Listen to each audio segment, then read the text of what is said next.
আজ বাড়িতে জগন্নাথ দেবের স্নানযাত্রা উপলক্ষে পুজো। চলো সেটার ব্লগটাই আজ তোমাদের সাথে শেয়ার করব। কীভাবে জগন্নাথ দেবকে সাজালাম, কীভাবে স্নানযাত্রা হলো সম্পন্ন, সবটাই আজকে শেয়ার করব। সবার প্রথমে স্নানবেদিতে এঁকে নিচ্ছি অষ্টশতদল, কারণ জগন্নাথ প্রভুকে বসানোর আগে এখানে একটা 8টা পাপড়ির পদ্ম ফুল এঁকে নিতে হয় চন্দন দিয়ে।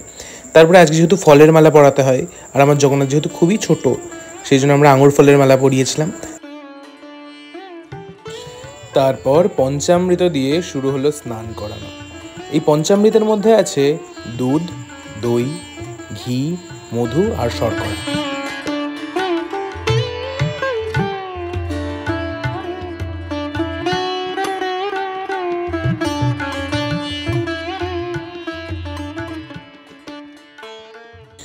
তবে আজ কিন্তু শুধু পঞ্চামৃত দিয়ে স্নান করালেই হবে না।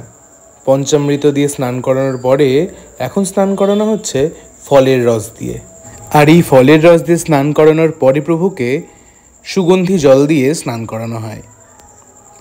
তারপরেই আমি পরিয়ে নিয়েছিলাম পোশাক। আর আজ যেহেতু স্নানযাত্রা ছিল, আজ প্রভুকে গজবেশে সাজানো হবে। এই বেশটারই নাম গজবেশ, যেখানে প্রভু জগন্নাথকে এবং বলভদ্রকে গণেশের রূপ দেওয়া হয় আর মা সুভদ্রাকে পদ্ম দ্বারা সাজানো হয়। আর তারপরে আমি নিবেদন করব জুঁই ফুলের মালা। এই ফুলটা কিন্তু প্রভু জগন্নাথের অতি প্রিয় একটা ফুল, আমার নিজেরও খুব প্রিয়। সেই জন্যই আমি চেষ্টা করি যে আমার বাড়ির প্রতিটা পুজোতে যেন জুঁই ফুলের মালাটা অন্তত আনা হয়। শীতকালে যদিও সম্ভব হয় না, কারণ শীতকালে যেহেতু জুঁই ফুলের মালা পাওয়া যায় না, কিন্তু হ্যাঁ, এই পুরো গরমকালটা জুড়ে যে পুজোই হোক না কেন, জুঁই ফুলের মালা কিন্তু মাস্ট। আর এই হলো আজকের গজবেশের ফাইনাল লুক। তোমরাই দেখো তো, এই 3 ভাই বোনকে একত্রে কি সুন্দরটাই না লাগছে। আর এই যে এখানে বসে আমার পুকু খাচ্ছে আম, আর আমরা বসে বসে প্রসাদ খাচ্ছিলাম, একটু গল্প টল্প করছিলাম। সো ব্লগটা এটুকুই রাখছি, খুব বেশি বড় করব না।